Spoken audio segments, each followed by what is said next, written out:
On that cold October night in 2025, when the city's streets glowed with pumpkins and masquerade lights, three women met by chance at a noisy Halloween party.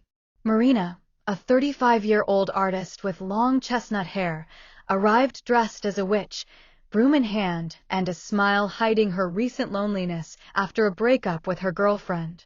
Elena, a 37-year-old literature teacher, costumed as a Victorian-era ghost with pale makeup and a copy of Poe in her purse, sought a distraction from the routine of school days. And Sophia, a 40-year-old owner of a small bookstore, in the guise of a mysterious fortune-teller with a scarf and tarot cards, simply wanted to feel the magic of a holiday she hadn't celebrated in years. They bumped into each other at the punch table. Marina spilled the drink on Elena's dress hem, apologizing with a nervous laugh. Sophia, standing nearby, handed her a napkin and joked, "This is a sign of fate. Witches, ghosts, and fortune-tellers, the perfect coven for Halloween."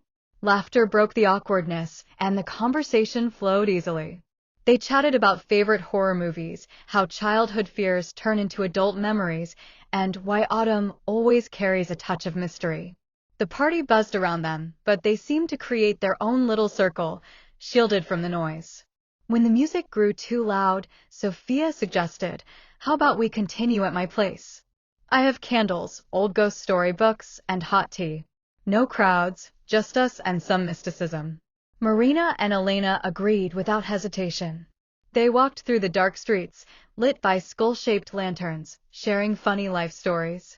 Marina recounted how she feared a tree shadow outside her window as a child, Elena about a school play where she nearly fell off the stage as Lady Macbeth, and Sophia about her bookstore, where books sometimes whisper secrets. Sophia's home was a cozy nest in an old neighborhood, wooden floors, shelves of books reaching the ceiling, and a fireplace where logs crackled. They settled in the living room, lit large white candles with flickering flames, and sat around a low table. The scent of vanilla and wax mingled with cinnamon tea. "Let's tell stories," Elena suggested, her eyes gleaming in the dim light. "Mystical, but not too scary. Something to give us chills, but with warmth." Sophia went first. She shared an old legend from her childhood about a woman who lost her love and found it in the reflections of moonlight. The story was poetic, tinged with sadness, but ended with hope. The heroine found friends who became her family.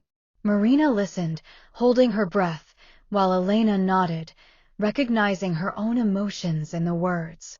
Then it was Marina's turn.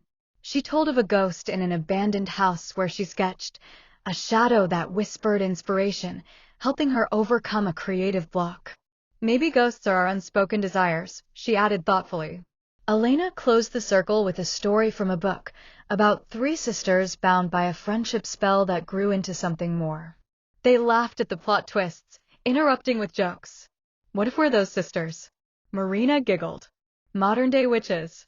Their laughter echoed through the room, the candles flickering, casting shadows on their faces. In those hours, they shared not just stories, but their souls. Marina confessed her fear of loneliness, Elena her exhaustion with routine, and Sophia her longing for closeness she hadn't found in years. As the night deepened, the conversations grew more intimate. They spoke of dreams, of how life sometimes gifts unexpected connections. In the dim light, by the candles, their gazes met more often, hands brushed accidentally, but with warmth. "You know," Sophia said quietly, "tonight I feel like I'm not alone. You're like a part of me." Marina nodded. "Me too. It's strange, but it feels right."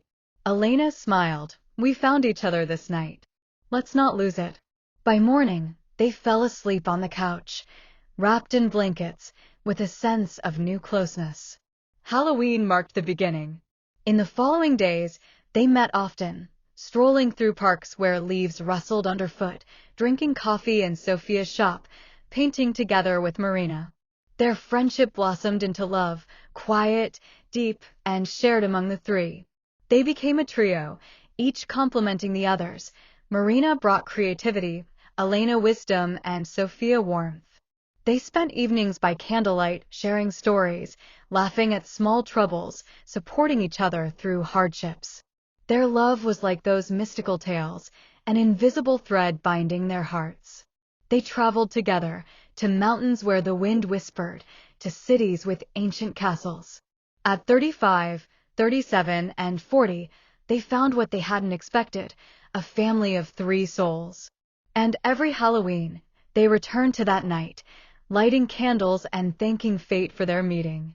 Their story is one of the magic of the everyday, where 3 women became a single whole, full of warmth and light.